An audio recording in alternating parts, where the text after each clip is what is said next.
പ്രമുഖ പത്രങ്ങളിലെ പ്രമുഖ വാർത്തകൾ ക്രോഡീകരിച്ചുകൊണ്ടുള്ള ഒരു പ്രധാന പരിപാടി പത്രവാർത്താസിലേക്ക് എല്ലാവർക്കും സ്വാഗതം. അപ്പൊ ഇന്ന് സെപ്റ്റംബർ 18 ബുധനാഴ്ച. അതെ, 1200-ാം ആണ്ട് കന്നി 2. വാവ്.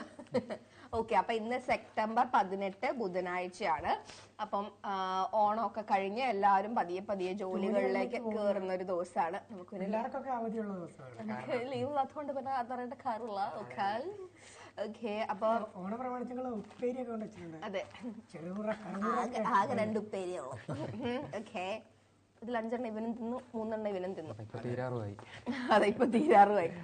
അപ്പം എല്ലാവരും ബാക്കിയുള്ള വീട്ടിലുള്ള ഇതൊക്കെ തിന്ന് ഇരിക്കുക. ഫ്രിഡ്ജിൽ കാണും, കാരണം ദിവസത്തെ പായസമൊക്കെ ഫ്രിഡ്ജിൽ കാണും. അതെ, അപ്പൊ നമുക്ക് പ്രധാന വാർത്തകളിലേക്ക് കടക്കാം. അപ്പം എല്ലാ പത്രവും നമുക്ക് ഇങ്ങനെ പതിയെ നോക്കാം. പുതിയൊരു വ്യക്തി കൂടെ ഉണ്ട്. അത് ആരും ചോദിച്ചു, ഇവരുടെ പേരിൽ ഞങ്ങൾക്ക് അറിയില്ലെന്ന്. ആകെ 2 പേരെ അറിയുന്നത്. ഓക്കെ, അപ്പൊ ഇന്നത്തെ പ്രധാനപ്പെട്ട വാർത്തകൾ എന്ന് പറയുന്നത്, പ്രധാന പത്രങ്ങൾ വളരെ കാര്യമായിട്ട് ഡീൽ ചെയ്തിട്ടില്ലെങ്കിൽ പോലും ഒരു പ്രധാനപ്പെട്ട ഒരു വാർത്ത എന്ന് പറയുന്നത് പൾസർ സുനിക്ക് കിട്ടിയ ജാമ്യാണ്.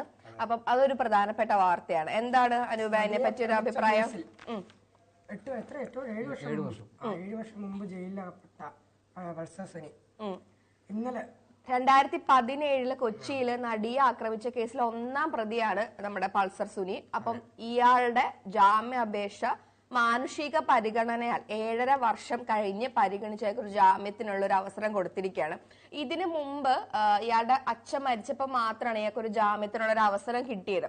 മാത്രമല്ല, ഇയാള് അവിടെ ഉണ്ടായിരുന്ന സമയത്ത് ഒരു ലെറ്റർ എഴുതിയിരുന്നു. ആ ലെറ്ററാണ് ഈ പ്രശ്നങ്ങളെ മൊത്തത്തിൽ ആൾക്ക് എത്തിച്ചൊരു കാര്യം എന്ന് പറയുന്നത്. ദിലീപിനെതിരെ പരസ്യമായിട്ടുള്ള ഒരു പ്രസ്താവന പോലെയാണ് അദ്ദേഹത്തിന്റെ ലെറ്റർ വന്നത്. അതായത് ജയിലിലായ പിന്നെ അയാൾ തിരിഞ്ഞു നോക്കുന്നില്ല, വാഗ്ദാനം ചെയ്ത പണം നൽകിയിട്ടില്ല തുടങ്ങിയ കാര്യങ്ങളൊക്കെ ഉള്ള പോലത്തെ ഒരു ലെറ്റർ ആയിരുന്നു. ഒറിജിനൽ ആണോ ഫേക്ക് ആണോ അത് പിന്നെ അതിനകത്ത് ഡിബേറ്റ് കിടക്കാം. അപ്പം അങ്ങനെ ഇരിക്കുന്ന സമയത്താണ് ഇപ്പം ഇയാൾക്കും കൂടെ ജാമ്യം വരുന്നത്. അങ്ങനെ നോക്കുകയാണെങ്കിൽ ഇപ്പോ കേസിലെ എല്ലാ പ്രതികൾക്കും ജാമ്യം ആയിട്ടുണ്ട്. ജാമ്യം ആവുമെന്ന് പറയുമ്പോൾ ആളുകൾക്കുള്ള ഏറ്റവും വലിയ ടെൻഷൻ എന്ന് പറയുന്നത് ഇയാൾ പുറത്തായോ അല്ലെങ്കിൽ ഇയാള് പുറത്തായോ എന്നുള്ള സാധനം. അങ്ങനെയല്ല, അതെ, പക്ഷെ അങ്ങനെയല്ല. നമുക്ക് ജാമ്യം കിട്ടുക എന്നുള്ളതല്ല. അപ്പം ജാമ്യം കിട്ടിയെന്ന് പറഞ്ഞാൽ അയാൾ കേസിൽ നിന്ന് കുറ്റവിമുക്തനാവുന്നില്ല. ഇനിയിപ്പം ട്രയൽ നടക്കുന്ന സമയത്തൊക്കെ എങ്ങനെ ആക്കാം. അതിനകത്ത് പറയുന്ന ഒരു കാര്യം എന്ന് പറഞ്ഞിട്ടുണ്ടെങ്കിൽ, കേസ് അന്വേഷിക്കുന്ന ഉദ്യോഗസ്ഥന്റെ ഒരു ട്രയൽ പോയേക്കുന്നത് 150 ദിവസം അടുത്തൊക്കെയാണെന്ന് പറയുന്നത്. അപ്പൊ അത്രയും ദിവസം നീളാണ്. മാത്രമല്ല, ദിലീപാണ് ഏറ്റവും കൂടുതൽ ഈ അവധി അപേക്ഷകൾ കൊടുത്തേക്കുന്നത്. ഇന്നത്തേക്കുള്ള നാളത്തേക്ക് മാറ്റുക, അങ്ങനത്തെ. അപ്പൊ ഇങ്ങനെ കേസ് നീണ്ടു പോവാണ്. ജസ്റ്റിസ് ഡിലേഡ് ഈസ് ഡിനൈഡ് എന്നുള്ള സാധനമാണല്ലോ, അങ്ങനെ തന്നെയല്ലേ? അതെ, അങ്ങനെ തന്നെയാണ്. അതായത് നീതി വൈകുന്നത്. അപ്പം നമുക്കൊരു ക്രൈം നമുക്കെതിരെ ഉണ്ടായെങ്കിൽ അപ്പൊ തന്നെ നമുക്ക് ഒരു ഇതുണ്ടായിരിക്കണം, അല്ലെ? അല്ലെങ്കിൽ കുറെ നാള് കഴിഞ്ഞ് പിന്നെയും അവർ കടന്നുപോയതിലൂടെ എല്ലാം ഗോത്രൂ ചെയ്ത് പോവുക എന്നുള്ളൊരു സാധനം ഉണ്ട്. അപ്പം എത്രയും പെട്ടെന്ന് ഇതിനകത്തൊരു കാര്യം വരട്ടെ എന്നാണ്. അതെ, ഒരുപാട് പേജുകളുള്ള ഒരു കുറ്റപത്രമാണ് ഇതിനകത്തുള്ളത്. അപ്പൊ അത് ഡീൽ ചെയ്ത് വരാൻ തന്നെ കുറെ സമയം എടുക്കും എന്നാണ് പറയുന്നത്. ഇതിനകത്ത് പറയുന്നതെന്ന് വെച്ചിട്ടുണ്ടെങ്കിൽ, 8ാം പ്രതിയായിട്ടുള്ള നടൻ ദിലീപിനെ അഭിഭാഷകർ 87 ദിവസമാണ് വിസ്തരിച്ചത്. അതിന്റെ മൊഴികൾ, അതായത് ദിലീപിന്റെ മൊഴികൾ മാത്രം 1800 പേജാ വരുന്നത്. അതെ.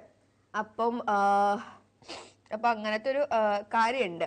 അതേപോലെ തന്നെ ഈ ജാമ്യാപേക്ഷ നൽകുന്നതിന് സുനിക്ക് കേരള ഹൈക്കോടതി 25,000 രൂപ പിഴ ചുമത്തിയതിൽ സുപ്രീം കോടതി വിയോജിച്ചെങ്കിലും ഇടപെടാൻ തയ്യാറായിട്ടില്ല. അപ്പോ പൾസർ സുനി കൂടി ഇറങ്ങുമ്പോ നടിയെ ആക്രമിച്ച കേസിലെ എല്ലാ പ്രതികളും പുറത്തേക്ക്, അല്ലെങ്കിൽ എല്ലാ പ്രതികൾക്കും പുറത്തേക്കുള്ള ഒരു വാതിൽ കൂടി തുറക്കാണ്.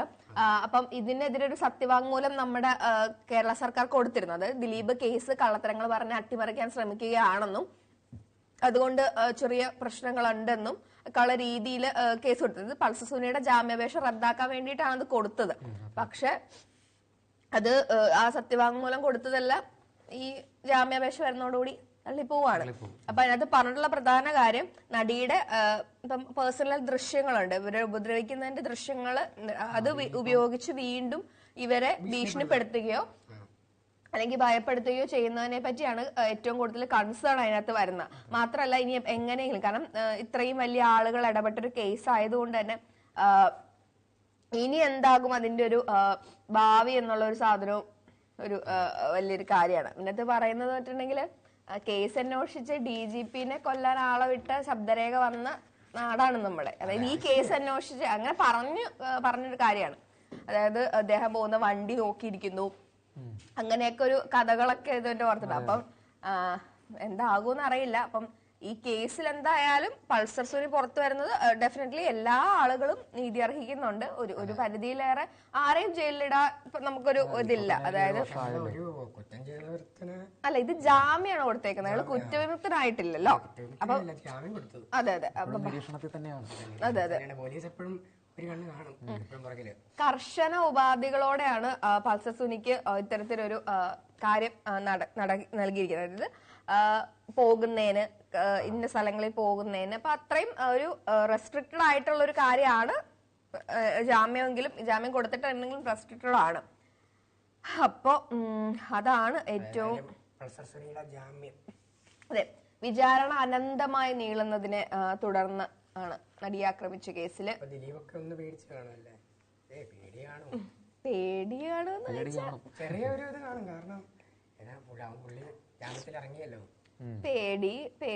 പേടിക്കേണ്ട കാര്യമൊന്നും. എല്ലാരും പുറത്തിറങ്ങുമ്പോ അത് എത്രമാത്രം അവർക്ക് യൂസ്ഫുൾ ആയിരിക്കും, പ്രതികളെ സ്വാധീനിക്കാൻ എളുപ്പമായിരിക്കും. മനസ്സിലായോ? പുള്ളി പറയുന്നത് ഇത്ര നാളായിട്ട് ദിലീപ് തിരിഞ്ഞു പോലും നോക്കുന്നില്ലെന്ന്. അപ്പൊ ആർക്കാണേലും ഒരു ദേഷ്യം കാണും അല്ലേ? പക്ഷെ ദിലീപ് തിരിഞ്ഞു നോക്കുക എന്നുള്ളതിന്റെ അല്ല. അപ്പൊ അങ്ങനെ ഒരു സാഹചര്യം ആണെങ്കിൽ എങ്ങനെയും തിരിയാലോ. അപ്പൊ പൈസ കൊടുത്താൽ വേണമെങ്കിൽ തിരിയാം. ഇതിൽ തന്നെ എന്ന് പറഞ്ഞാൽ 21 ആളുകളാണ്, അതായത് സിനിമ ഇൻഡസ്ട്രിയിൽ തന്നെയുള്ള നടിയെയും ഈ നടനെയൊക്കെ വളരെ വ്യക്തമായിട്ട് അറിയാവുന്ന 21-ലധികം ആളുകളാണ് അവരുടെ മൊഴി കൂറുമാറിയിട്ടുള്ളത്. നമ്മുടെ സിദ്ദിഖ്, അതേപോലെ തന്നെ ഭാമ, ഇവരൊക്കെ കൂറുമാറിയ ആളുകളിൽ ഒരാളാണ്. ബിന്ദു പണിക്കര്, ഇവരെല്ലാം അതെ അതെ. അപ്പൊ ഇവരെല്ലാം കൂറുമാറിയിട്ടുള്ള ആളുകളാണെന്നുള്ളത് ശ്രദ്ധേയമായിട്ടുള്ള ഒരു കാര്യമാണ്. അപ്പം അതുകൊണ്ടാണ് ഇപ്പം പൾസർ സുനിക്കൊരു ജാമ്യം വന്നേക്കുന്നത്. എന്താകുമോ എന്തോ. അതെ അതെ. അടുത്ത വാർത്ത എന്ന് പറയുന്നത് വളരെ എന്താ പറയാ, നമുക്കൊരു ഏത് വാർത്ത അറിയത്തില്ല, പക്ഷെ സൂപ്പറാന്നൊക്കെ നമ്മളെപ്പോഴും ചർച്ച ചെയ്യുന്നൊരു വാർത്തയാണ്. അതെന്താ? അതെ, എപ്പോഴും ചർച്ച ചെയ്യുന്ന വാർത്തയാണ്. അതെ അതെ. അടുത്ത ഒരു പ്രധാനപ്പെട്ട വാർത്ത എന്ന് പറയുന്നത് നമ്മുടെ തലസ്ഥാനം ഇനി ഭരിക്കാൻ പോകുന്നത് ആരാണ്? അതിഷിയാണ്. പുതിയ നമ്മുടെ തലസ്ഥാനത്തിന്റെ ഡൽഹിയുടെ മുഖ്യമന്ത്രിയായിട്ട് അവര് വന്നിരിക്കുകയാണ്. മദ്യ നയക്കേസുമായി ബന്ധപ്പെട്ടിട്ട് അരവിന്ദ് കെജ്രിവാളിന് രാജിവെക്കേണ്ട വന്ന സാഹചര്യത്തിലേക്കാണ് ഇപ്പോ ആം ആദ്മി പാർട്ടിയുടെ തന്നെ മുതിർന്ന നേതാവായിട്ടുള്ള അതിഷി ആ സ്ഥാനത്തേക്ക് വരുന്നത്. അപ്പം ഇത് ആദ്യം സുനിത കേജ്രിവാൾ, അതായത് കേജ്രിവാളിന്റെ വൈഫ് ഇതിലേക്ക് വരും എന്നുള്ള രീതിയിലുള്ള സംസാരങ്ങളുണ്ടായിരുന്നു. പക്ഷെ പിന്നീട് അത് ഉണ്ടാവാതിരുന്നത് ഒരു കുടുംബ ഭരണത്തിലേക്ക് പോകുമോ എന്നുള്ളൊരു കാര്യത്തിലാണ് വന്നിരിക്കുന്നത്. ഈ ആം ആദ്മി പാർട്ടി എന്ന് പറയുന്നത് തന്നെ ബിൽഡ് ചെയ്തിരിക്കുന്നത് മിഡിൽ ക്ലാസ്സിലും അതേപോലെ തന്നെ എന്താ പറയാ സാധാരണക്കാരായ ആളുകളുടെയും ബേസിലാണ്. ഇത്രയും തവണ അവർ ജയിച്ചിട്ടുണ്ടെങ്കിൽ അതിന്റെ കാരണം അവരുടെ ഒരു മിഡിൽ ക്ലാസ് അവരെ കൈവിടാത്തൊരു കാര്യം കൊണ്ട് തന്നെയാണ്. അപ്പം അങ്ങനെയുള്ള സമയത്ത് ഒരു ലേഡി തന്നെ വരുന്നത് മിഡിൽ ക്ലാസ്സിലെയും സ്ത്രീകളെയും കൂടുതൽ പാർട്ടിയിലേക്ക് അടുപ്പിക്കും എന്നൊരു ഇതുണ്ട്. ഒപ്പം തന്നെ ഈ വൈഫ് മിസസ് കേജ്രിവാൾ വരാതെ ഇരിക്കുമ്പോൾ ഉള്ളൊരു കാരണം അല്ലെങ്കിൽ കുടുംബ ഭരണം അല്ലെങ്കിൽ കുടുംബ രാഷ്ട്രീയം എന്നുള്ള ഒരു ടാഗ് ഉണ്ട്. ആ ടാഗിലോട്ട് ഈ ഒരു കൺസെപ്റ്റ് വരില്ല, അല്ലെങ്കിൽ അതും ഒരു വളരെ പ്രാധാന്യമുള്ള ഒരു കാര്യമായിട്ടാണ് വരുന്നത്. അപ്പൊ അതുകൊണ്ടാണ് അതിഷിയെ കേജ്രിവാൾ തന്നെ സജസ്റ്റ് ചെയ്തതെന്നാണ് പറയുന്നത്. അതിന്റെ അകത്ത് ഏറ്റവും വലിയ കാര്യം പറഞ്ഞിട്ടുണ്ടെങ്കിൽ മൂന്നാമത്തെ മുഖ്യമന്ത്രിയാണ് അതിഷി, ഡൽഹിയുടെ മുഖ്യമന്ത്രിയാണ്. ഇതിനു മുമ്പ് സുഷമ സ്വരാജ് അതേപോലെ തന്നെ ഷീല ദീക്ഷിത് ഒക്കെയാണ് ഉണ്ടായിരുന്നത്. അപ്പൊ ഷീല ദീക്ഷിത് മാം അധികാരത്തിൽ ഇരിക്കുമ്പോൾ അല്ലെങ്കിൽ അവരെ തോപ്പിച്ചുകൊണ്ടാണ് കേജ്രിവാൾ എല്ലാം അധികാരത്തിലേക്ക് വരുന്നത്.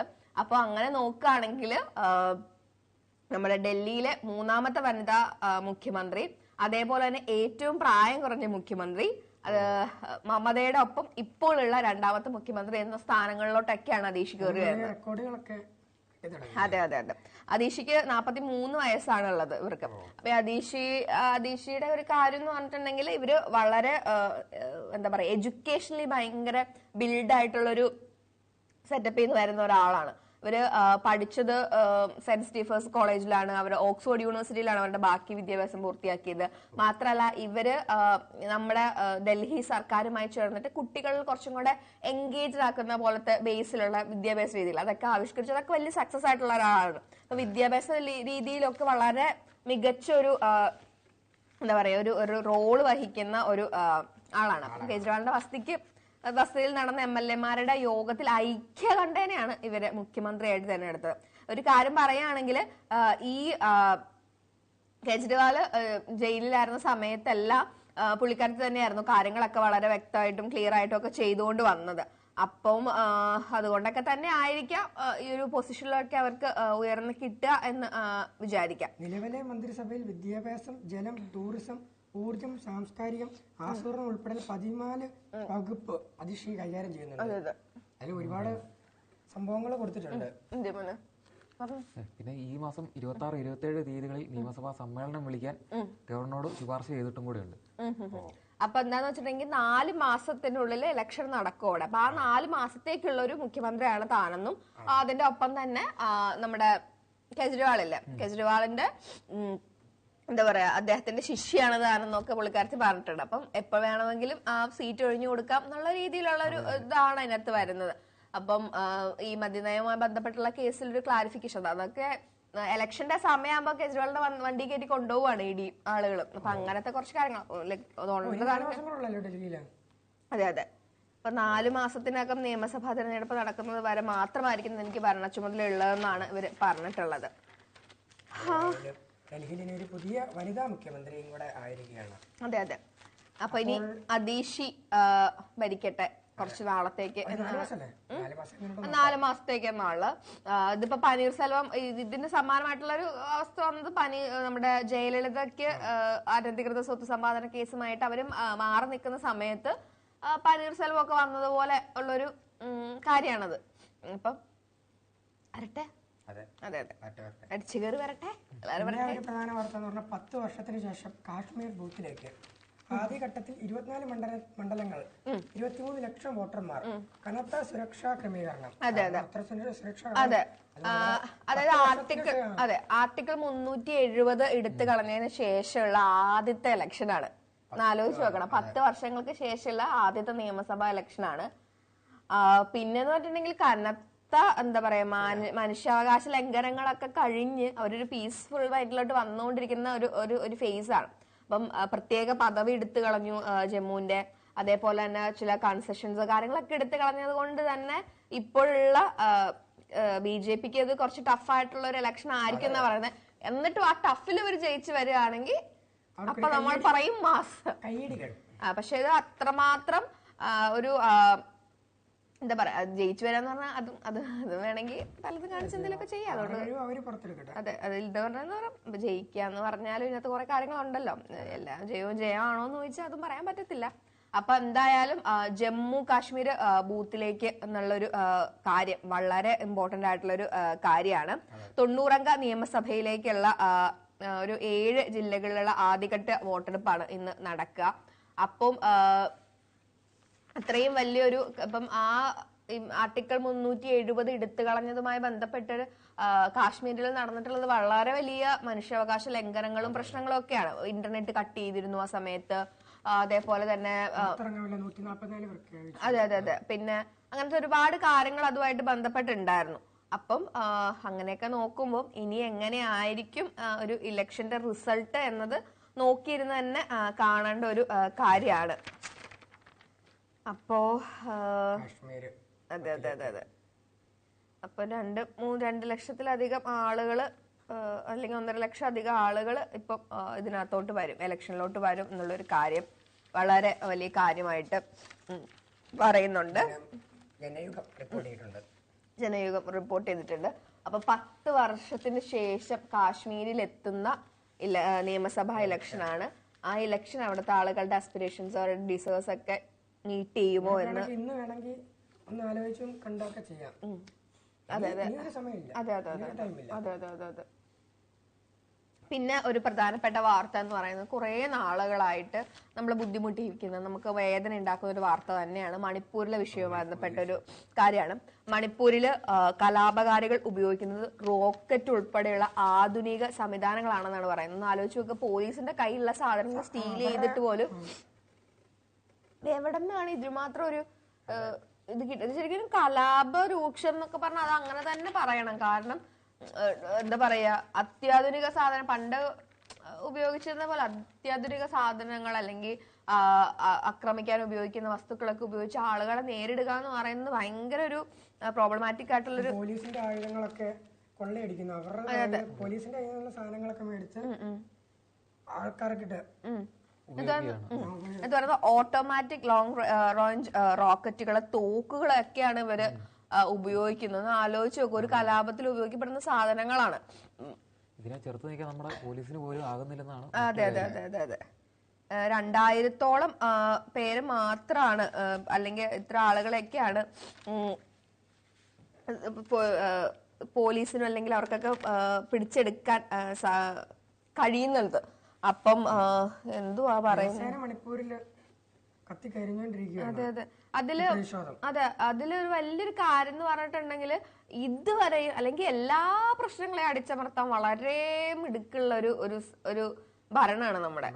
അതായത് ഇപ്പം ജമ്മുവിന്റെ ആണെങ്കിലും മറ്റേ സ്പെഷ്യൽ പവറുകൾ അല്ലെങ്കിൽ അവരുടെ പ്രത്യേക അവകാശങ്ങളൊക്കെ എടുത്തു കളഞ്ഞപ്പോഴൊക്കെ വളരെ കാര്യമായി അതിനെ അടിച്ചമർത്താനും അതിനെ ഡീൽ ചെയ്യാനും കഴിഞ്ഞിട്ട് മണിപ്പൂരിലൊരു വിഷയത്തിൽ അതിന് കഴിയുന്നില്ല കേന്ദ്ര സർക്കാർ എന്ന് പറയുന്നത് അബ്സല്യൂട്ട് ബുൾഷിറ്റ് ആണ്.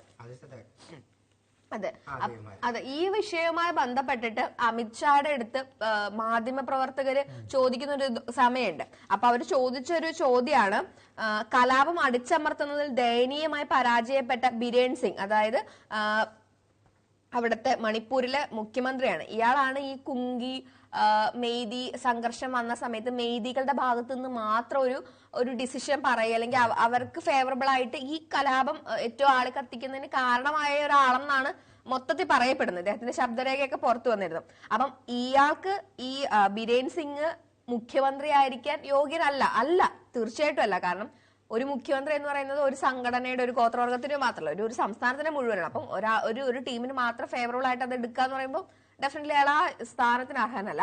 അപ്പോ അതുമായി ബന്ധപ്പെട്ട ചോദ്യത്തിന്റെ സമയത്താണ് ഈ അമിത്ഷാ വളരെ രൂക്ഷമായിട്ടുള്ള പ്രതികരണം നടത്തിയത്. അത് പറഞ്ഞ എങ്ങനെയാണ്, നിങ്ങൾക്ക് ചോദ്യങ്ങൾ ചോദിക്കാം പക്ഷെ തർക്കിക്കാൻ വരണ്ട എന്നുള്ളൊരു കാര്യം പറഞ്ഞാണ് പുള്ളി അതിനെ ഇതാക്കുന്നത്. അപ്പം ജനാധിപത്യപരമായ ചോദ്യങ്ങളോട് കാണിക്കുന്ന ഒരു ആഭ്യന്തരമന്ത്രിയുടെ ഒരു രീതിയാണിത്. ഭയങ്കര തന്നെ. അപ്പം ഇത് പുള്ളി പറയുന്നത് ഇതൊരു എന്താ പറയാ ആഭ്യന്തര ഭീകരവാദ അല്ലെങ്കിൽ അങ്ങനെയൊന്നും അല്ല, ഇത് വംശീയ സംഘർഷമാണ് ഇവിടെ നടക്കുന്നത്. അപ്പൊ വംശീയ സംഘർഷങ്ങൾ വേണ്ട രീതിയിൽ ഒതുക്കപ്പെടണ്ട എന്നായിരിക്കും അവർ ഉദ്ദേശിക്കുന്നത്. അറിയില്ല, ഇത്രയും ആളുകൾക്ക് മരണം ഉണ്ടാവുന്നു, ഇത്രയും ആളുകൾ അതിൽ സഫർ ചെയ്യുന്നു, നിരന്തരമായ ആളുകൾ ഉപദ്രവിക്കപ്പെടുന്നു. അപ്പോഴൊക്കെ വളരെ നിസ്സംഗതയോടെ ഇതെങ്ങനെ ഇങ്ങനെ നോക്കിക്കാണുന്നതെന്നാണ് മനസ്സിലാവാത്തത്. അതെ അതെ.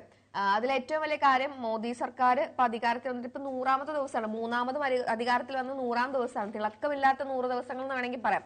ഇതിനു മുമ്പ് മോദി പ്രഭാവത്തിലൊക്കെ ആദ്യമായിട്ട് അധികാരത്തിൽ വന്ന സമയത്തൊക്കെ ഒരു ഉണ്ടാക്കിയ ഒരു ഓളം പാച്ചപ്പ് ചെയ്തെടുക്കാൻ പറ്റുന്നില്ല എന്നുള്ളൊരു കാര്യം കൂടി അതുമായി ബന്ധപ്പെട്ട് നമ്മൾ പറയേണ്ടതുണ്ട്.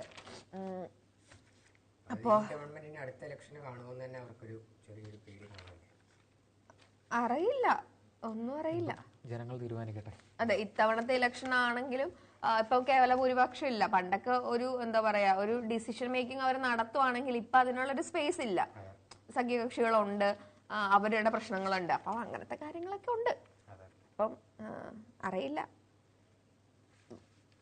എന്താ ചെയ്യാ, അത്ര എടുത്താൽ നമുക്ക് വിഷമിക്കാനുള്ള കാര്യങ്ങൾ മാത്രമേ ഉള്ളൂ. അതെ അതെ അതെ അതെ. അതെനിക്ക് തോന്നുന്നു നമ്മൾ അത്രയും നമ്മളിപ്പം നമ്മുടെ നാട്ടിലാണെങ്കിലും മാറാട് കലാപം അങ്ങനത്തെ ഉണ്ടായിട്ടുണ്ടെങ്കിലും എനിക്ക് തോന്നുന്നില്ല ഇതേപോലെ ഇത്രയും കണ്ടിന്യൂസ് ആയിട്ടൊരു കലാപം നടന്നുപോയി. അതെ അതെ അതെ അതെ അതെ അതെ, ഒന്നും ചെയ്യുന്നില്ല എന്നുള്ളൊരു കാര്യമുണ്ട്. അതേപോലെ തന്നെ ജാമ്യ വ്യവസ്ഥയിലെ ഇളവുകൾ തേടി മാധ്യമ പ്രവർത്തകൻ സിദ്ദിഖ് കാപ്പൻ സുപ്രീം കോടതിയെ സമീപിച്ചിട്ടുണ്ട്. അപ്പം ഇത് ഉത്തർപ്രദേശിലെ ഹത്രാസില് പെൺകുട്ടിയെ ബലാത്സംഗം ചെയ്ത് കൊന്നൊരു കേസ് ഉണ്ടായിരുന്നു. അപ്പൊ അതിന്റെ റിപ്പോർട്ടുകൾ തയ്യാറാക്കുന്നതിന് പോകുന്ന വഴിക്കാണ് അദ്ദേഹത്തെ അറസ്റ്റ് ചെയ്യുന്നത്.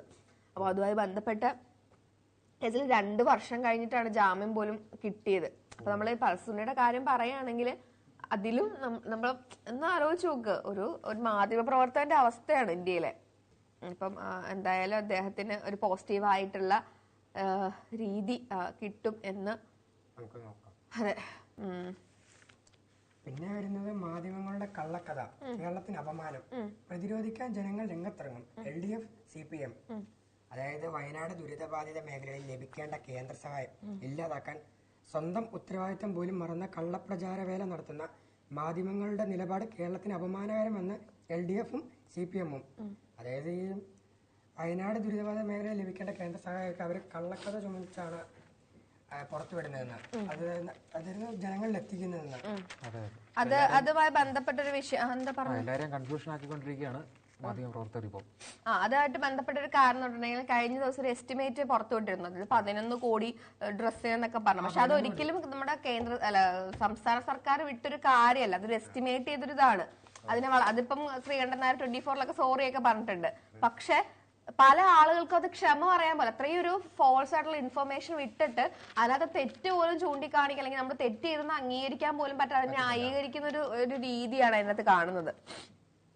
അപ്പോ ഒരു ശരിക്കും പറഞ്ഞിട്ടുണ്ടെങ്കിൽ ഒരു കള്ളപ്രചരണമാണെന്ന് തന്നെ വേണമെങ്കിൽ പറയാം. അതായത് ഇപ്പം നമുക്ക് ഇപ്പോഴും 50 ദിവസമായി ഈ ഒരു ഇഷ്യൂ നടന്നിട്ട് ഇതുവരെയും കേന്ദ്രത്തിന്റെ ഇതൊരു എന്താ പറയാ, ഈ ഒരു ഇഷ്യൂ ഒരു വലിയൊരു പ്രശ്നമായിട്ട് കാണുകയോ അല്ലെങ്കിൽ നമുക്ക് അടിയന്തരമായിട്ട് നൽകേണ്ട പല സൗകര്യങ്ങളും ദേശീയ ദുരന്തമായി പ്രഖ്യാപിക്കുക എന്നുള്ളതാണ് ഏറ്റവും അധികം ചെയ്യാനുള്ള ഒരു കാര്യം. അതൊന്നും 50 ദിവസമായിട്ട് ഉണ്ടാകുന്നില്ല. ഒപ്പം തന്നെ ഒരു എസ്റ്റിമേറ്റ് ഉണ്ടാക്കിയതിന് അത് ഭയങ്കരമായിട്ട് ചർച്ച ചെയ്യുന്നു. അത് സ്പ്രെഡ് ആയി. ആളുകൾ വിചാരിക്കുന്ന ഒക്കെ അത്രയും രൂപ ചെലവാക്കിയിട്ടുണ്ട്, അല്ലെങ്കിൽ സന്നദ്ധ പ്രവർത്തകർക്ക് ഇത്ര രൂപ കൊടുത്തിട്ടുണ്ട്, അല്ലെങ്കിൽ ഇത്രയും കോടിക്കണക്കിന് രൂപയ്ക്ക് ഡ്രസ്സ് എടുത്തിട്ടുണ്ട്, ബാക്കി കാര്യങ്ങൾ ചെയ്തിട്ടുണ്ടെന്നാണ് ഇവർ പറയുന്നത്. പക്ഷെ അങ്ങനെ അല്ല. അതൊരു എസ്റ്റിമേറ്റ് ആണ്. അതൊരു ഫൈനൽ സാധനം അല്ലെങ്കിൽ അതൊരു കാര്യമുള്ള കാര്യമൊന്നുമല്ല.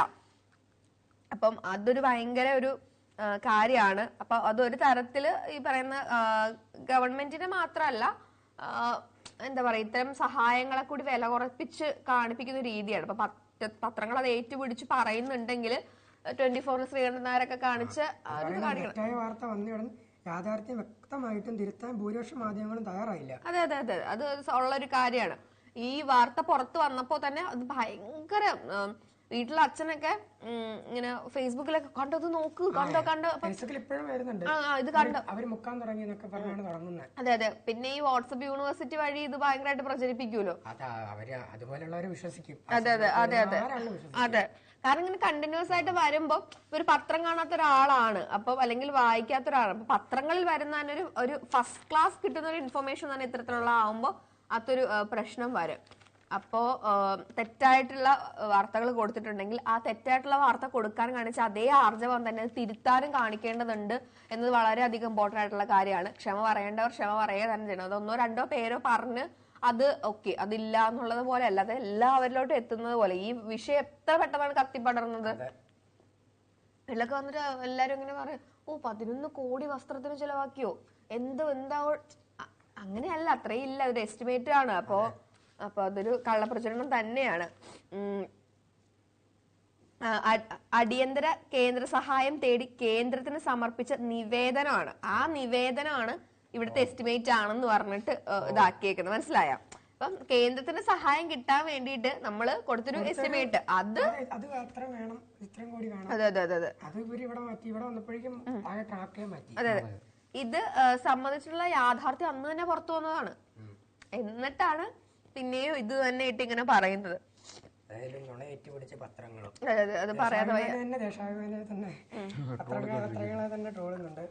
കുഴപ്പമില്ല, ആരെങ്കിലും ഒക്കെ പറയുന്നതിന്റെ ആവശ്യമല്ല. പത്രത്തിലും ദേശാഭിമാനി മാത്രമേ ഉള്ളൂ അതിനെപ്പറ്റി അത് പിന്നെ ദേശാഭിമാനി കൊടുക്കണല്ലോ, അവരുടെ പത്രധർമ്മം ഉണ്ടല്ലോ, അതങ്ങനെയാണല്ലോ.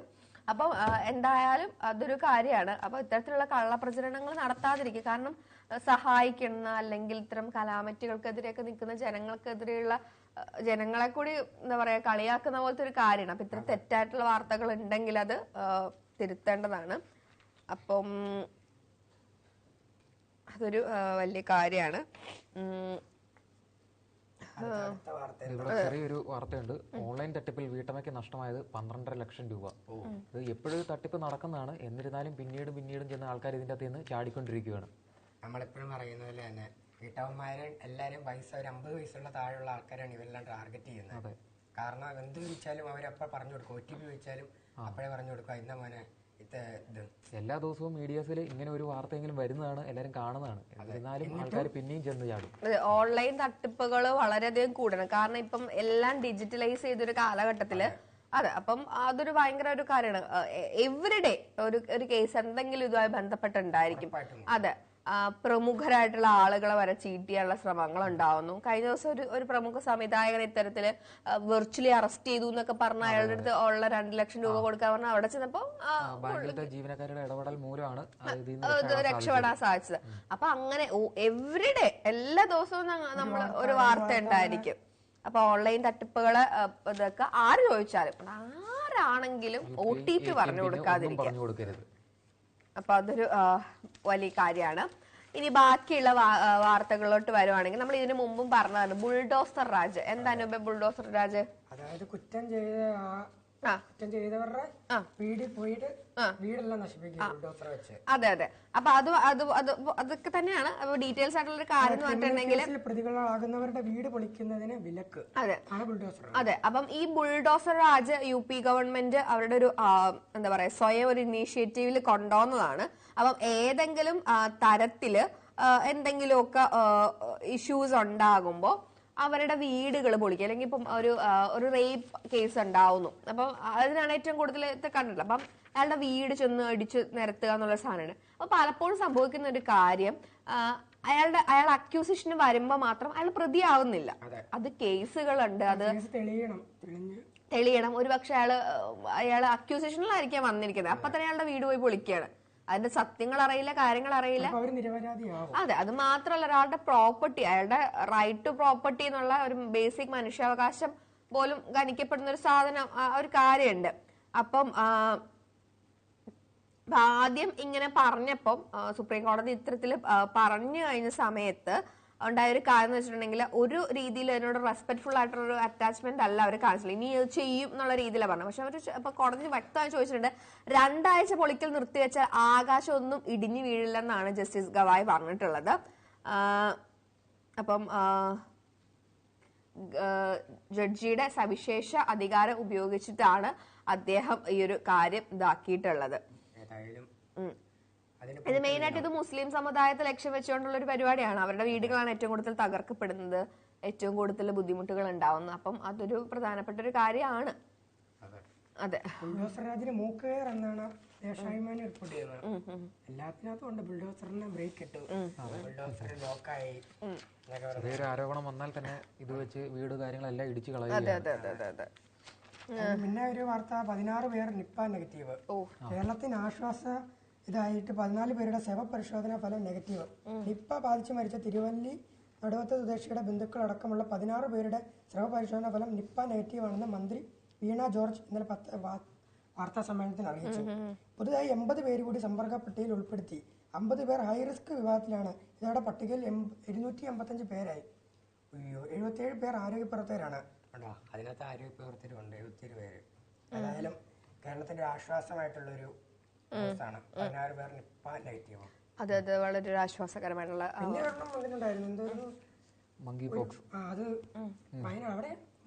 അവിടെ വന്നിരുന്ന അവിടെ തുടങ്ങിയിട്ടുണ്ട്. വെളിയിൽ നിന്നാണ് വരുന്നത്. പിന്നെ അത് ഇന്നലെ വാർത്ത കണ്ടോ? പക്ഷെ ഇപ്പൊ ഈ ഞാൻ നോക്കിയായിരുന്നു പത്രങ്ങളാരും തന്നെ റിപ്പോർട്ട് ചെയ്തിട്ടില്ല. അപ്പൊ അതൊരു വാർത്തയാണ്. ഇപ്പം ഓൺലൈൻ തട്ടിപ്പുകളുടെ കാര്യം പറഞ്ഞപ്പോൾ വിദ്യാർത്ഥികളുടെ അക്കൗണ്ട് മറയാക്കിയിട്ടുള്ള സൈബർ തട്ടിപ്പും പുറത്തു വന്നിട്ടുണ്ട്. അപ്പം സൈബർ തട്ടിപ്പുകളുടെ ഒരു വളരെ ഒരു വിശാലമായിട്ടുള്ള ലോകമാണ് നമുക്ക് മുമ്പിലുള്ളതെന്ന് വേണമെങ്കിൽ പറയാം. എവറി ഡേ ഓരോ വാർത്തകൾ ഉണ്ടാവുന്നു, അല്ലെങ്കിൽ അതുമായി ബന്ധപ്പെട്ട കാര്യങ്ങൾ ഉണ്ടാവുന്നു. അതൊരു പ്രധാനപ്പെട്ട കാര്യമാണ്. പിന്നെ ഒരു പ്രധാനപ്പെട്ട വാർത്തയായിട്ട് ഒരു റിപ്പോർട്ട് വരുന്നത് ലെബനിലും സിറിയയിലും പേജർ സ്ഫോടന പരമ്പരകൾ, പേജർസ് ആണ് നമ്മൾ ഇങ്ങനെ കമ്മ്യൂണിക്കേറ്റ് ചെയ്യുന്നത്, അതില് സ്ഫോടനത്തിനുള്ള സാധനങ്ങൾ വെച്ചിട്ടുള്ള സ്ഫോടന പരമ്പരകൾ നടന്നുകൊണ്ടിരിക്കുകയാണ്. 17 മരണമാണ് 2800-ലധികം ആളുകൾക്കാണ് പരിക്കേറ്റിട്ടുള്ളത്. 200 പേരുടെ പരിക്ക് ഗുരുതരമാണെന്നും കുഞ്ഞു കുട്ടികളടക്കം മരിച്ചിട്ടുണ്ട്, സ്ത്രീകളും കുട്ടികളും എല്ലാരും. അതൊരു ഭയങ്കര ഒരു പിന്നൊരു വാർത്ത വരുന്നത് സർക്കാരിന്റെ സിനിമാ ടിക്കറ്റിനുള്ള ആപ്പ് അട്ടിമറിച്ചെന്ന് ആരോപണം നിഷേധിച്ച് FEFKA general secretary. Cinema ticket വിൽപ്പനയ്ക്കായി സർക്കാർ തയ്യാറാക്കിയ എന്റെ ഷോ മൊബൈൽ ആപ്പിനും വെബ്സൈറ്റിനും തുരങ്കം വെച്ചത് FEFKA general secretary B Unnikrishnan ഉൾപ്പെടെയുള്ളവരാണെന്നും നടനും സംവിധാനമായ ഉണ്ണി ശിവപാൽ അറിയിച്ചു. അതേസമയം ആരോപണം നിഷേധിച്ച ബി ഉണ്ണികൃഷ്ണൻ ഇതിന് നിയമപരമായി നേരിടുമെന്ന് പ്രതികരിച്ചു. സർക്കാരിനും സിനിമാ വ്യവസായത്തിനും ഒരുപോലെ ഗുണമുണ്ടാക്കുകയാണ് ആപ്പ് നടപ്പാക്കാൻ അനുവദിക്കാത്തത്, ഇഷ്ടക്കാർക്ക് നേട്ടം കൊയ്യാൻ ഒത്താശ ചെയ്യുന്നതുമാണ്. ഇതിന് മുന്നിൽ നിന്നത് ബി ഉണ്ണികൃഷ്ണനാണെന്നാണ് ഒരു മാധ്യമ സുഹൃത്ത് അയച്ചു തന്ന കുറിപ്പ് എന്ന തലക്കെട്ടോടെ ബി ഉണ്ണികൃഷ്ണൻ ഫേസ്ബുക്കിൽ കുറിച്ചത്. ഞാൻ എപ്പോഴും പലപ്പോഴും ആലോചിച്ചത് ഈ സർക്കാരിന്റെ സിനിമാറ്റിക്കുള്ള ആപ്പ് എപ്പോ വരുന്നു, പണ്ട് ആലോചിച്ചതാ. ഇപ്പോഴാണല്ലേ ഇതിന്റെ കളി. അട്ടിമറിക്കുമ്പോ എന്തോ ലാഭം ഉണ്ടായിരുന്നു, 90 രൂപയ്ക്ക് ടിക്കറ്റ് അങ്ങനെ ഉള്ളതായിരുന്നു അവരുടെ ഒരു ഓഫർ. അപ്പൊ ലാഭമായിരുന്നു 150 രൂപ കൊടുക്കുന്നത് 90 രൂപ. പക്ഷെ അത് അവർക്ക് ലാഭമല്ലല്ലോ, നിങ്ങളുടെ ലാഭം എന്റെ ലാഭമല്ലല്ലോ, എന്റെ ലാഭം നിങ്ങളുടെ ലാഭമല്ലല്ലോ. അപ്പൊ പിന്നെ അതൊരു കാര്യമാണ്. ഇതിനെതിരെ ബി ഉണ്ണികൃഷ്ണൻ ഒരു ആരോപണം വെച്ചിട്ടുണ്ട്. അദ്ദേഹത്തിന് മാനനഷ്ട കേസ് കൊടുക്കുമെന്നാണ് അദ്ദേഹം ഇപ്പൊ പറയുന്നത്, അദ്ദേഹത്തിനെതിരെ ആരോപണം വന്നതുകൊണ്ട്. അങ്ങോട്ടും ഇങ്ങോട്ടും കേസ് അങ്ങോട്ട് കൊടുത്തോണ്ടിരിക്കും. ഇതെപ്പോ തീരാനോ? ജനങ്ങൾക്ക് ഇതെല്ലാം കാണാം, ഇതിന്റെ സത്യാവസ്ഥ തെളിയുന്നോടം വരെ. ഇവിടെ ഇന്ത്യയിലെ ആളുകൾക്ക് വയ്യ. മതഗ്രന്ഥങ്ങളിൽ ഉറുദു വാക്കുകളിൽ അസഹിഷ്ണുതയുമായിട്ട് ഹിന്ദു സന്യാസിമാർ ഉള്ളൊരു വാർത്തയുണ്ട്. അതായത് അതും വായിക്കാൻ പോയോ? അതിനിടയ്ക്ക് അതും ചെയ്യാൻ പോയി, എല്ലാം അരിച്ചു ഉറക്കുന്നുണ്ട്. അപ്പം ഉറുദു വാക്കുകൾ, അതായത് ഹൈന്ദവ മതഗ്രന്ഥങ്ങളിൽ ഉറുദു വാക്കുകൾ ഉപയോഗിക്കുന്നതിൽ അസഹിഷ്ണുതയായിട്ട് സന്യാസിമാര് രംഗത്ത് വന്നിരിക്കുകയാണ്. ഹിന്ദു തീർത്ഥാടന കേന്ദ്രങ്ങൾക്ക് പേര് കേട്ട ഉത്തരാഖണ്ഡിലാണ് സംഭവം. ഹരിദ്വാറിലെ സന്യാസിമാർ കഴിഞ്ഞ ദിവസം മതചടങ്ങുകളിൽ ഷാഹി പോലുള്ള പദങ്ങൾ ഒഴിവാക്കുകയും പകരം ഹിന്ദിയോ സംസ്കൃത വാക്കുകളോ ഉപയോഗിക്കണമെന്ന് നിർദ്ദേശിക്കുകയും ചെയ്തു. ഇത് ഉറുദു എന്ന് പറയുന്നത് കുറച്ചും കൂടെ ഒരു എന്താ പറയാ, ഒരു മുസ്ലിം ഇതാണെന്ന് വിചാരിച്ച് അങ്ങനത്തെ ഒരു ഇതുണ്ട്. അപ്പം അത്ര അസഹിഷ്ണുതയാണുള്ളത് വാക്ക്. അത് അപ്പം ഇങ്ങനത്തെ കാര്യങ്ങളൊക്കെ എത്രയോ വർഷങ്ങളായിട്ടുള്ളതായിരിക്കാം. ഉറുദു വാക്കില് ഈ ഷാഹി എന്ന വാക്കിന്റെ അർത്ഥം എന്ന് പറഞ്ഞാൽ രാജകീയം എന്നാണ്. ആ വാക്ക് ഉപയോഗിച്ചതിനാണ് ഇപ്പം അത് തീരെ വയ്യ ആർക്കും. അപ്പോ ഇതിനൊക്കെ എന്താ നമ്മൾ പറയാ? അതെ. അതുമായി ബന്ധപ്പെട്ട വേറൊരു കാര്യമുണ്ട്. ഉത്തരാഖണ്ഡില് അഹിന്ദുക്കൾക്കും റോഹിംഗ്യൻ മുസ്ലിങ്ങൾക്കും പ്രവേശനം ഇല്ല എന്ന ബോർഡ് പല ഗ്രാമങ്ങളിലും സ്ഥാപിച്ചിരിക്കുകയാണ്. എന്തൊരവസ്ഥയാണ്, വയ്യാർക്കും. നിനക്ക് അതിനെ കുറിച്ചൊന്നും പറയാനില്ല. അഹിന്ദുക്കൾക്കും റോഹിംഗ്യൻ മുസ്ലിങ്ങൾക്കും പ്രവേശനമില്ലെന്ന് ചൂണ്ടുപലക ഉത്തരാഖണ്ഡിലെ പല ഗ്രാമങ്ങളിലും സ്ഥാപിച്ചു. രുദ്രപ്രയാഗ് ജില്ലയിലെ ഗ്രാമത്തിലാണ് സ്ഥാപിച്ചിട്ടുള്ളത്. എന്തൊക്കെയോ മാനസിക പ്രശ്നങ്ങളുണ്ട് ഇന്ത്യയിലെ ആൾക്കാർക്ക്. കേരളം വിട്ട് കഴിഞ്ഞാൽ എല്ലായിടത്തും ഇതുപോലത്തെ എല്ലാവർക്കും വിദ്യാഭ്യാസം ഉണ്ടെന്ന് പറഞ്ഞിട്ട് കാര്യമില്ല. ഇത്തരം പ്രവർത്തികളാണ് എല്ലാരും ചെയ്യുന്നത്. അതെ, ഇത് എന്തുവാ ഒരു കാര്യം നമുക്ക് അറിയത്തില്ല. ഞാൻ അടുത്ത ഒരു വാർത്ത വരുന്നത് സിനിമാ മേഖലയിൽ നിന്നാണ്. എആർഎമ്മിന്റെ വ്യാജ പതിപ്പ് ഇറങ്ങി.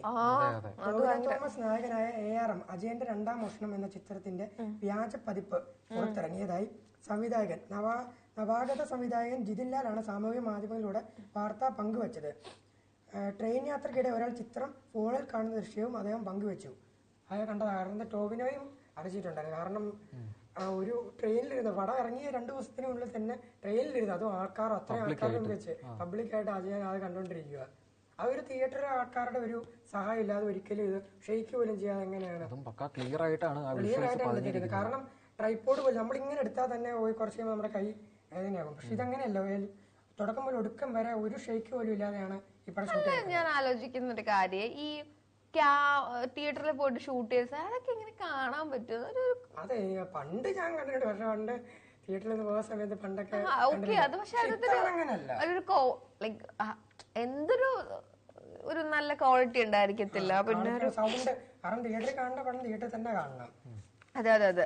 അത് കഴിഞ്ഞിട്ട് വേറൊരു വാർത്ത വന്നത് ARMന്റെ തന്നെ ആ വ്യാജ പതിപ്പ് ടിവിയിലിട്ട് കാണുന്നു കുറെ പേര്. അതെ അതെ. ലിസിൻ സ്റ്റീഫൻ പ്രൊഡ്യൂസർ പോസ്റ്റ് ചെയ്തിട്ടുണ്ടായിരുന്നു സോഷ്യൽ മീഡിയയിൽ. അതെ അതെ. വളരെ നന്ദി, ഞങ്ങളെ സഹായിച്ചതിന് വളരെ നന്ദി എന്ന് പറയുന്നത് പുള്ളി. പക്ഷെ ഇവര് വിശ്വസിക്കുന്നത് ഇനിയും ജനങ്ങൾ തിയേറ്ററിൽ തന്നെ പോയി പടം കാണുമെന്നാണ് വിശ്വസിക്കുന്നത്. അതിനിടെ കമന്റ് വരുന്നതെന്നറിയോ, ലിസൺ ജീവനെ സപ്പോർട്ട് ചെയ്യാനല്ല, എല്ലാവരും വിമർശിച്ചുണ്ടാവും ഇവനെ ഒരു ഇതുമായി, ഇവന് ഇതിനെ വെച്ച് പടം വീണ്ടും ഓടിക്കും അങ്ങനെയൊക്കെ പറഞ്ഞു. എനിക്ക് തോന്നുന്നു ഇപ്പോൾ ഓൺലൈൻ മീഡിയസിൽ ഈ പടത്തിന്റെ പ്രിന്റ് ഇറങ്ങിയത് ഒരുപാട് ആൾക്കാർ ഇപ്പൊ അറിയുന്നുണ്ട്, പോസ്റ്റ് ചെയ്തത് കൂടി. അതിപ്പോ എല്ലാരും വീണ്ടും ടെലിഗ്രാമിൽ കയറി നോക്കാനല്ലേ ഉള്ളു. ഓക്കെ.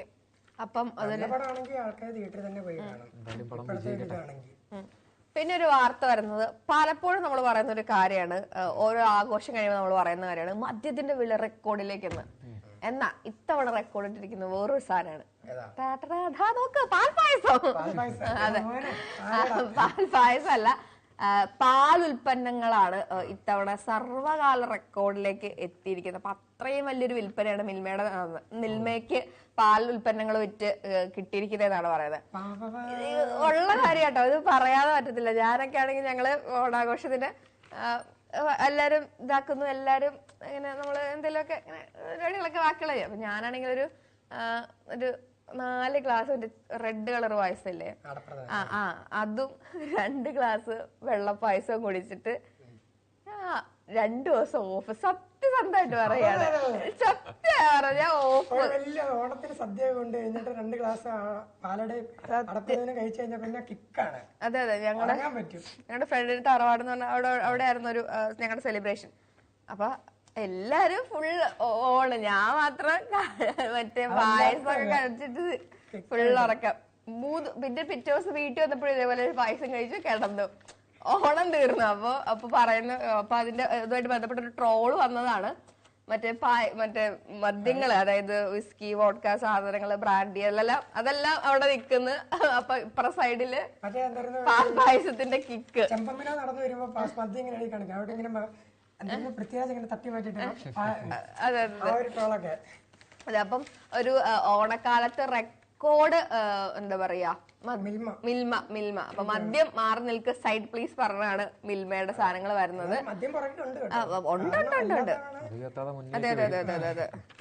ഓ എന്റെ മോനെ, ഇത് എത്രയാ, ഇത് വായിക്കാൻ പോലും പറ്റുന്നില്ല, അതുകൊണ്ട് നമുക്ക് വായിക്കാം. എല്ലാ കടയിലും പോകുമ്പോ ആൾക്കാർ ആദ്യം ചോദിക്കുന്നത് മിൽമയുടെ പാലുണ്ടാവും. കമ്പനികളുടെ പാലുണ്ടെങ്കിൽ ആൾക്കാർ ചോദിക്കുന്നത് മിൽമയുടെ പാലുണ്ട്. അതെ അതെ അതെ അതെ. ഒരു നല്ല മിൽമ ജീവനക്കാരുടെ നല്ലൊരു സെറ്റപ്പാണ്, അവര് നല്ലതാണ്. പിന്നെ പരസ്യങ്ങൾ ഭയങ്കര നല്ല പരസ്യങ്ങളാണ്. അപ്പൊ നിങ്ങളുടെ ഓണം എങ്ങനെയായിരുന്നു? ഓണം ബോസ്, എന്റെ ഓണം ഇവിടെ തന്നെയായിരുന്നു, ചാനൽ ഫ്ലോറിൽ തന്നെ ആയിരുന്നു.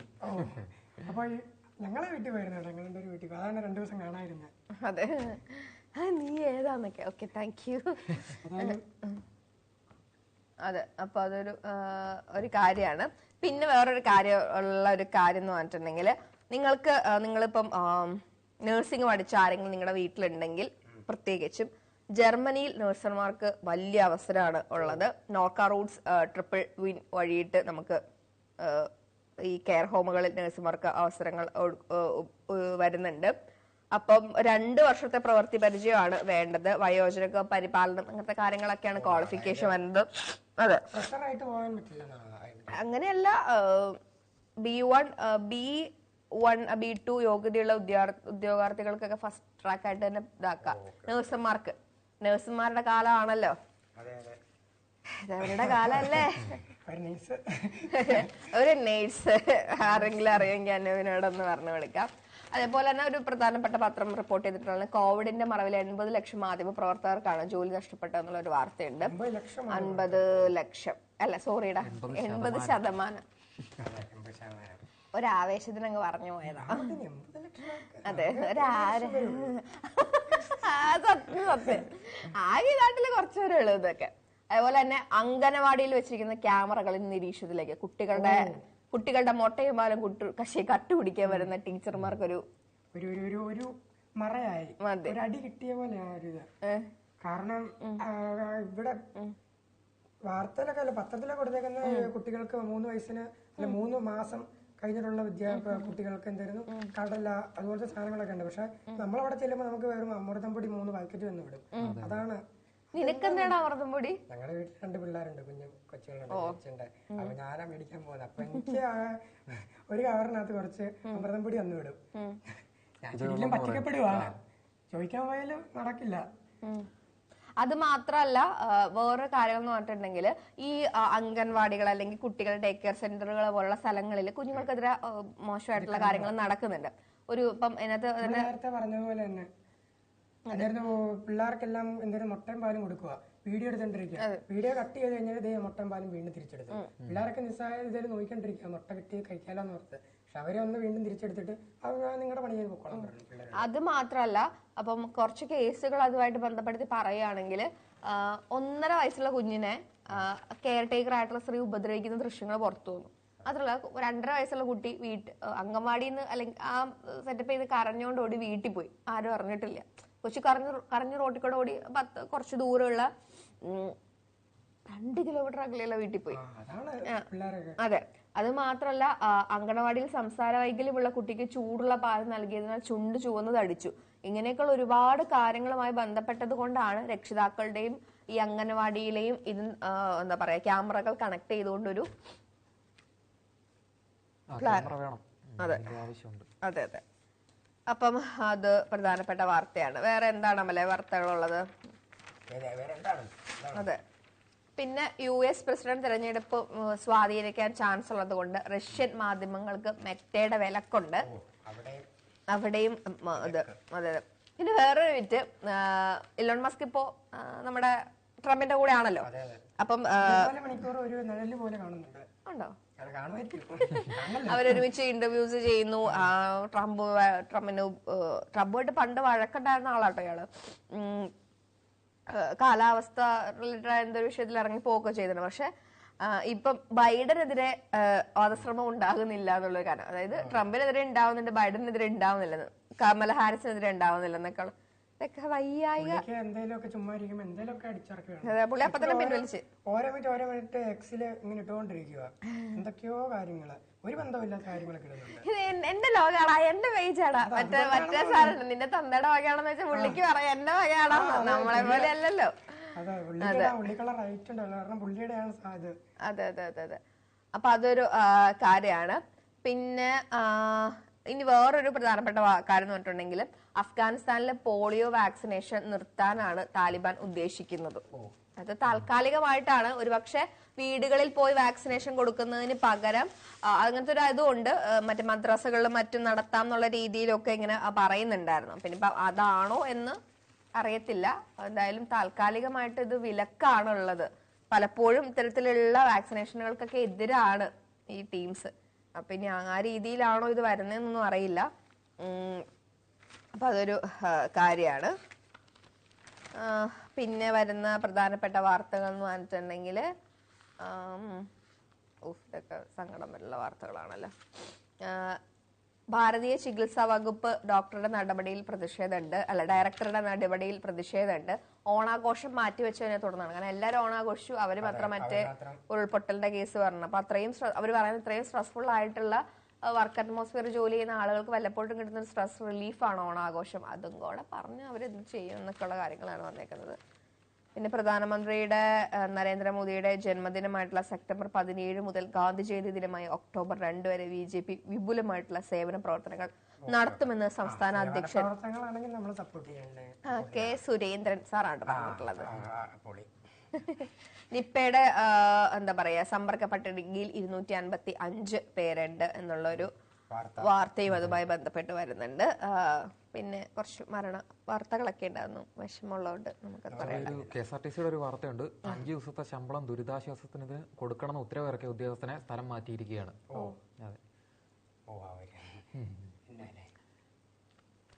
എന്താ കാര്യം? എന്താ അത്? ഓരോരുത്തരുടെയും വ്യക്തിപരമായ തീരുമാനങ്ങളാണെന്നാണ് ഇവരുടെയൊക്കെ അഭിപ്രായം. അതിപ്പം ഒന്നാമത് തന്നെ ഈ ജീവനക്കാർക്ക് ഇപ്പൊ ശമ്പളം നേരെ കിട്ടാറില്ല. അതിനിടയ്ക്ക് കിട്ടുമ്പോ അതിന്റെ 5 ദിവസത്തെ ശമ്പളം കൊടുക്കണം എന്നൊക്കെ പറയുന്നു. അതിനെതിരെയാണ് ഈ 1.5 വർഷത്തിനിടെ ആദ്യമായിട്ടാണ് ഈ KSRTC ജീവനക്കാർക്ക് ശമ്പളം കിട്ടുന്നത്. അതിൽ നിന്ന് 5 ദിവസം കൊടുക്കാൻ പറഞ്ഞാൽ അവർ എവിടെ നിന്നെടുത്ത് കൊടുക്കാന്? അപ്പൊ അതൊരു കാര്യമാണ്. പിന്നെ അപ്പം നമ്മുടെ പുതിയ ചലച്ചിത്ര മേഖലയിൽ പുതിയ ഒരു ഗ്രൂപ്പ് വരാൻ പോവുക, ഗ്രൂപ്പ് അല്ല, ഒരു എന്താ പറയാ ചലച്ചിത്ര സംഘടന ആഷിഖ് കപൂറിന്റെ ഒക്കെ നേതൃത്വത്തിൽ വരാൻ പോവുകയാണെന്ന് പറഞ്ഞു. ചലച്ചിത്ര സംഘടന അടിപൊളിയായിരുന്നു. എല്ലാവരും അത് വരട്ടെ നല്ലതാണ്. അവർ അതിനകത്ത് ആരൊക്കെയാണെന്ന് പറഞ്ഞപ്പോ എല്ലാവർക്കും ഒരു ഇത് മാറി. ആഷിഖ് കപൂർ, പറഞ്ഞപ്പോഴേക്കും രണ്ടുപേരുടെ കാര്യം പറഞ്ഞപ്പോഴേക്കും എന്നെ ഡൗൺ ആയി ആൾക്കാര്. ഫേസ്ബുക്കിലൊക്കെ നല്ലപോലെ പ്രോഗ്രസീവ് ഫിലിം അസോസിയേഷൻ ഇതാണ്. അപ്പം പല്ലശ്ശേരി പറഞ്ഞത് ഒരു എന്താ പറയാ ഒരു ഇൻഡിപെൻഡന്റ് ചലച്ചിത്ര സംഘടന എന്ന രീതിയിൽ സപ്പോർട്ട് ഉണ്ട്. ഇപ്പൊ പുള്ളി ഇല്ലാന്ന് പുള്ളി ഇന്ന് പറഞ്ഞിട്ടുണ്ട്. സിനിമാ മേഖലയിൽ പ്രവർത്തിക്കുന്ന എല്ലാവർക്കും ഒരു സപ്പോർട്ട് ഉണ്ടാകുമെന്നാണ് അദ്ദേഹം പറയുന്നത്. ജൂനിയർ ആർട്ടിസ്റ്റ്, ക്യാമറയുടെ മുന്നിൽ നിൽക്കുന്നവര് എല്ലാവർക്കും തുല്യനീതി ഉണ്ടാട്ടെ. അതെ അതെ, ഇതുമായിട്ട് ബന്ധപ്പെട്ടിട്ട് തമിഴ്നാട്ടിൽ ഒരാളുണ്ടായിരുന്നു ഇതുപോലെ. അതായത് സെറ്റില് എല്ലാവർക്കും ഒരേപോലത്തെ ഫുഡ് അല്ലെങ്കിൽ എല്ലാവരും ഒരേ ഈക്വലി ട്രീറ്റ് ചെയ്യപ്പെടുന്ന ക്യാപ്റ്റൻ വിജയകാന്തിനെ അറിയോ? വിജയകാന്ത് സാറാണ് അങ്ങനത്തെ അതെ ഉള്ളൊരു കാര്യമുണ്ട്. സ്പോർട്സിലോട്ട് വരാം. സമയം അത് ക്രമിച്ചു തുടങ്ങുന്നത് കൊണ്ട് സ്പോർട്സിലേക്ക് വരുവാണെങ്കിൽ കേരള ക്രിക്കറ്റ് ലീഗ് ഫൈനൽ ഇന്ന് ഒരുപാട് ദിവസത്തെ ഇതിലെ ഇന്ന് ഫൈനലാണ്. കലാശപ്പോരിന് കാലിക്കറ്റും കൊല്ലവും. സെമിയിൽ പരാജയത്തിന്റെ വക്കിൽ നിന്ന് തിരിച്ചെത്തി ട്രിവാൻഡ്രം റോയൽസിനെ തകർത്ത് കാലിക്കറ്റ് ഗ്ലോബ് സ്റ്റാർസ്. പമ്പൻ സ്കോറിന്റെ കാര്യത്തിൽ തൃശൂർ ടൈറ്റൻസിനെ മുട്ടുപൊട്ടിച്ച് കൊല്ലം എല്ലാരും കൊല്ലത്തെ ട്രോളുന്നുണ്ടെങ്കിലും പുച്ഛമായോണ്ട് തകിടം മറിഞ്ഞ ജയം. ആദ്യ സെമിയിൽ ഉറപ്പിച്ച ജയത്തിന്റെ പടിവാതിക്കൽ നിന്ന് കലമുടച്ച റോയൽസ് ഗ്ലോബൽ സ്റ്റാർസിനെ ഫൈനലിൽ ടിക്കറ്റ് സമ്മാനിക്കുകയായിരുന്നു. 173 വിജയലക്ഷ്യം അനായാസം പിന്തുടർന്ന റോയൽസ് 15.3 ഓവറിൽ 1 വിക്കറ്റിന് 136 എന്ന സുരക്ഷിത നിലയിൽ എന്നാണ് 18 ഓവറിൽ 6 വിക്കറ്റിന് 150 റൺസിലേക്ക് തകർന്നിടിഞ്ഞത്. 2 ഓവർ കൊണ്ട് അവരുടെ ടീം ഫുള്ള് തകർന്നിടിഞ്ഞു. ഏതായാലും ഇന്ന് കലാശപ്പോരിന് കാലിക്കറ്റും കൊല്ലവും എന്ന ഫൈനലിൽ ഇറങ്ങുവാണ്. പിന്നെ ഫൈനൽ പ്രവേശനം സൗജന്യം, എല്ലാവർക്കും പോയിരുന്ന് കാണാം. പിന്നെ വരുവാണെങ്കിൽ നാളെ ഇന്ത്യ ബംഗ്ലാദേശ് ആദ്യ ടെസ്റ്റിന് നാളെ ചെന്നൈയിൽ തുടക്കം. ദ്രാവിഡും ഗംഭീറും വ്യത്യസ്തർ.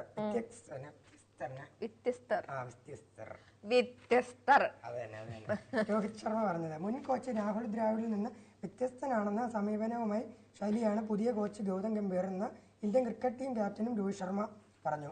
എന്നാൽ കഴിഞ്ഞ ശ്രീലങ്കൻ പര്യടനത്തിലൂടെ തന്നെ ഗംഭീറിന്റെ നേതൃത്വത്തിലുള്ള പുതിയ കോച്ചിംഗ് സ്റ്റാഫുമായി ടീം ഒത്തിണങ്ങിയെന്ന് രോഹിത് പറഞ്ഞു. ബംഗ്ലാദേശിനെതിരായ ടെസ്റ്റ് പരമ്പരയുടെ മുന്നോടിയായി മാധ്യമപ്രവർത്തകരോട് സംസാരിക്കുകയായിരുന്നു രോഹിത്. നാളെ ചെന്നൈയിൽ ചെപ്പോക്കിൽ EM ചിദംബരം സ്റ്റേഡിയത്തിലാണ് ഇന്ത്യ ബംഗ്ലാദേശ് ആദ്യ ടെസ്റ്റ്. അതായത് നാളെ ക്രിക്കറ്റ് വീണ്ടും വരുവാണ്. ഒരുപാട് നാൾക്ക് ശേഷം രോഹിത്തും വിരാട്ടും ഒരുമിച്ചിറക്കുന്ന ഒരു കളിയാണ് നാളെ വരാൻ പോകുന്നത്. അത് ബംഗ്ലാദേശാണ് എതിരാളികൾ. പിന്നെ ISL വരുവാണെങ്കിൽ ഗോവ. എനിക്കൊരു കാര്യം കൂടെ പറയാനുണ്ട് സ്പോർട്സുമായി ബന്ധപ്പെട്ട്. ICC ഫുൾ നെയിം എന്താ? International cricket council. അപ്പം അവരൊരു പ്രധാനപ്പെട്ട ഒരു കാര്യം പറഞ്ഞിട്ടുണ്ട്. ഇനി മുതൽ ആണുങ്ങൾക്കും പെണ്ണുങ്ങൾക്കും അതായത് തുല്യവേതനം. അതേപോലെ നല്ലൊരു കാര്യം തന്നെയാണ്. പക്ഷെ അവർക്ക് ആണുങ്ങളെ പോലെ എപ്പോഴും മാച്ചുകളൊന്നും കാണില്ല അവർക്ക്. കാരണം പങ്കെടുക്കുന്ന പിന്നെ ISL വരുവാണെങ്കിൽ ഗോവയെ വീഴ്ത്തി ജംഷഡ്പൂർ. അതൊരു കാണേണ്ട കളി തന്നെയായിരുന്നു. കാരണം ഗോവ ആദ്യം ഗോൾ അടിച്ച് അവസാന മിനിറ്റുകൾ ഈ വരുന്ന ISL തുടങ്ങിയ ഇപ്പുറം വരെ ഒരു 4 കളിയില്ലേ അവസാന നിമിഷത്തിലാണ് എല്ലാ കളിയും ജയിക്കുന്ന ആൾക്കാര്. ബ്ലാസ്റ്റേഴ്സിനെതിരാണെങ്കിലും ഇപ്പൊ ഗോവക്കെതിരാണെങ്കിലും ജംഷഡ്പൂർ ജയിച്ചു. ബ്ലാസ്റ്റേഴ്സിനെതിരാണ് പഞ്ചാബ് ജയിച്ചു. എല്ലാം ഇതൊരു 90 മിനിറ്റ് കഴിഞ്ഞിട്ടുള്ള ആകെ 5 മിനിറ്റ് ആഡ് ഓൺ ടൈമിലാണ് ഇവരെല്ലാം ഗോൾ അടിച്ചത്. ISL ഫുട്ബോളിൽ സീസണിൽ ആദ്യ മത്സരത്തിൽ FC ഗോവയ്ക്ക് സ്വന്തം മൈതാനത്ത് തോൽവി. ജംഷഡ്പൂർ FC 2-1 ഗോവയെ തോൽപ്പിച്ചു. ആദ്യ ഇഞ്ചറി ടൈമിൽ നേടാൻ കഴിഞ്ഞ ലീഡ് രണ്ടാം പകുതിയിൽ നിലനിർത്താൻ ഗോവയ്ക്ക് കഴിയാതെ പോയതാണ് തോൽവിക്ക് കാരണം. കളിയിലുടനീളം മികച്ച പന്താവകാശവും പാസിംഗ് മികവിലൂടെയായിരുന്നു പ്രതിരോധത്തിലും പാളിച്ചകൾ പറ്റിയത്. ആദ്യ പകുതിയിൽ ഇഞ്ചറി ടൈമിൽ 55.3 മിനിറ്റിൽ അൽബാനിയ സ്ട്രൈക്കർ അൽമന്തോ സാദിഖുവിന്റെ ഗോളിലാണ് ഗോവ ലീഡ് നേടിയെങ്കിലും എന്നാൽ 74 മിനിറ്റിൽ സ്പാനിഷ് സ്ട്രൈക്കർ ഹാവിയർ സിവേരിയുടെ ഗോളിൽ ജംഷഡ്പൂർ ഒപ്പമെത്തി.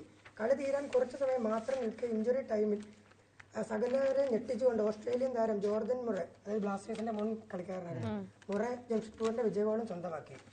ബ്ലാസ്റ്റേഴ്സിൽ നിന്ന് പോകുന്ന ആൾക്കാരെല്ലാം കിണ്ണം കളിയാണ്. ബ്ലാസ്റ്റേഴ്സിന് പുതിയതായിട്ട് വരുന്നവരൊക്കെ ഇങ്ങനെ ഇരുന്നോളും. അതെന്താ പ്രശ്നം?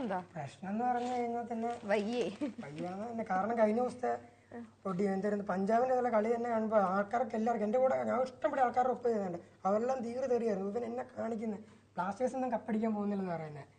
അതുപോലത്തെ കളിയായിരുന്നു. പക്ഷെ എനിക്ക് തോന്നുന്നു ഏറ്റവും സപ്പോർട്ടുള്ള ഫാൻ ബേസ് കിട്ടിയിട്ട് കാര്യമുണ്ടോ?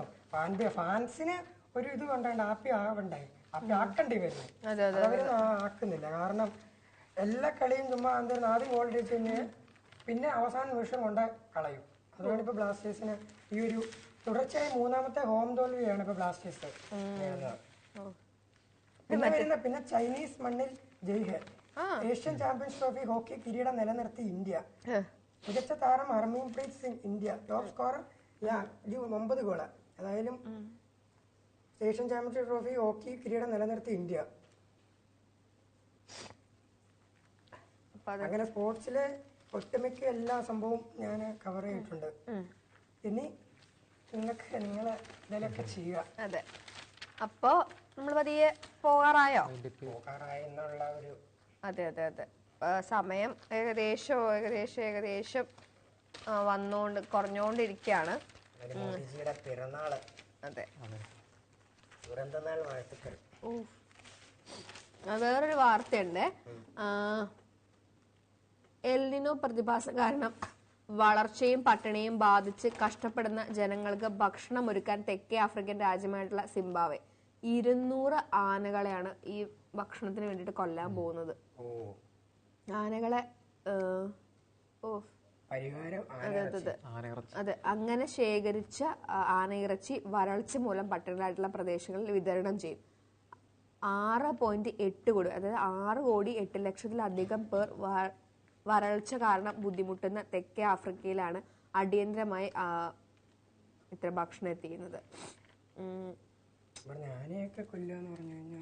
കാരണം അവിടെ അത്രയും പട്ടിണി ദാരിദ്ര്യമാണ്. 1988 ശേഷമുള്ള ഒരു ഏറ്റവും വലിയൊരു ഫേസ് ആണെന്നാണ് പറയുന്നത്. പട്ടിണി അത് മാത്രമല്ല, പട്ടിണിക്ക് വേണ്ടി പരിഹാരം മാത്രമല്ല ഈ പദ്ധതിയുടെ ലക്ഷ്യം. രാജ്യത്തെ കാടുകളില് ആനയുടെ എണ്ണം കുറയ്ക്കാനും ഈ വരൾച്ച മൂലമുണ്ടാകുന്ന മനുഷ്യ മൃഗ സംഘർഷം കുറയ്ക്കാനും കൂടിയാണ് ആനകളെ ഇത്തരത്തില്. അപ്പം അതൊരു ഇതാണ്. അപ്പം ഞാൻ ആലോചിക്കുന്നത് ലോകരാഷ്ട്രങ്ങളെല്ലാം ഉണ്ടായിട്ടും ഒരു രാജ്യത്തിനൊരു പട്ടിണി മാറ്റാൻ കഴിയുന്നില്ല എന്നുള്ളതാണ്. ഇത് ബാക്കി രാജ്യങ്ങൾക്കുള്ള അതിനകത്തൊരു ഇനീഷ്യേറ്റീവ് എടുക്കുന്നില്ല, ഇത് അറിഞ്ഞിട്ടും ഇനീഷ്യേറ്റീവ് എടുക്കുന്നില്ല എന്ന് കൂടിയാണ് അതിൻ്റെ ഒരു കാര്യമായിട്ട് വരുന്നത്. എവിടെയാണെങ്കിലും ഇത്തരത്തിലുള്ള കാര്യങ്ങൾ വിഷമാണ്. നമ്മൾ വിട്ടുപോയ ചെറിയൊരു വാർത്തയുണ്ട്. സൈക്കിൾ യാത്രികനെ ഇടിച്ചിട്ട് ലോറി തടഞ്ഞ് നവ്യ നായർ. ലോറി ഇടിച്ച് പരിക്കേറ്റ സൈക്കിൾ യാത്രികന് തുണയായി നടി നവ്യ നായർ. പട്ടണക്കാട് 5-ാം വാർഡ് ഹരിനിവാസിൽ രമേശനെ ഇടിച്ചിട്ട ശേഷം നിർത്താതെ പോയ ട്രെയിലറിനെ നവ്യ നായർ കാറിൽ പിന്തുടർന്നാണ് തടഞ്ഞു നിർത്തിയത്. നല്ലൊരു വാർത്തയായിരുന്നു. അതെ, നല്ല വാർത്തയായിരുന്നു. മിടുക്കി നവ്യ നായർ. ഇന്നലെ കണ്ടിരുന്നു, സോഷ്യൽ മീഡിയയിലൊക്കെ ഈ പോസ്റ്റ് നിറഞ്ഞു നിന്നിരുന്നു. ഓക്കെ മറ്റേ അർജുനൻ പാട്ടൊക്കെ ഇട്ടായിരിക്കും. അപ്പോ നമ്മുടെ വാർത്ത സമയം അതിക്രമിച്ചിരിക്കുകയാണ്. അപ്പൊ പത്രവാർത്താസ് ഏകദേശം വൈൻഡപ്പ് ചെയ്യാറായി. അപ്പം ഇന്നത്തെ പ്രധാനപ്പെട്ട വാർത്തകൾ എന്തൊക്കെയായിരുന്നു അനൂപ? ഒന്ന് ക്വിക്ക് ആയിട്ട് പറഞ്ഞു. ആദ്യത്തെ പൾസർ സുനിക്ക് ജാമ്യം. രണ്ടാമത്തെ ഡൽഹിയിൽ പുതിയൊരു മുഖ്യമന്ത്രി അതിഷി. പിന്നെ ബുൾഡോസർ മർലേന. ഓക്കെ, അതിന് ബുൾഡോസർ രാജിന് പൂട്ടിട്ട് കോടതി. പിന്നെ ഇന്റർനാഷണൽ വാർത്തകൾ, മണിപ്പൂരിലെ വിഷയങ്ങൾ. അപ്പം പ്രധാനപ്പെട്ട വാർത്തകൾ ഇതെല്ലാമാണ്. അപ്പം ഓരോ ദിവസവും നമ്മൾ പത്രം വായിക്കുമ്പോൾ വിചാരിക്കുന്നത് പോലെ തന്നെ നാളെ വിഷമകരമായിട്ടുള്ളൊരു വാർത്ത ഉണ്ടാവരുതെന്ന് പ്രതീക്ഷിച്ചുകൊണ്ട് നമുക്ക് ഇന്നത്തേക്ക് പോകാം. അപ്പോൾ ബാക്കി വരുന്ന പായസമൊക്കെ കുടിച്ച് ലീവ് ഉള്ളവർ ലീവ് ആസ്വദിക്കുക, ലീവ് ഇല്ലാത്തവർ ജോലി ആസ്വദിക്കുക. അപ്പം ഉപ്പേരി. അപ്പം എല്ലാവരും സുഖമായിരിക്കുക, സന്തോഷമായിരിക്കുക. അപ്പൊ പത്രവാർത്താസ് നിർത്തുന്നു. ഞങ്ങൾ പോകുന്നു. ബൈ. കാണുന്നവരെ ബൈ.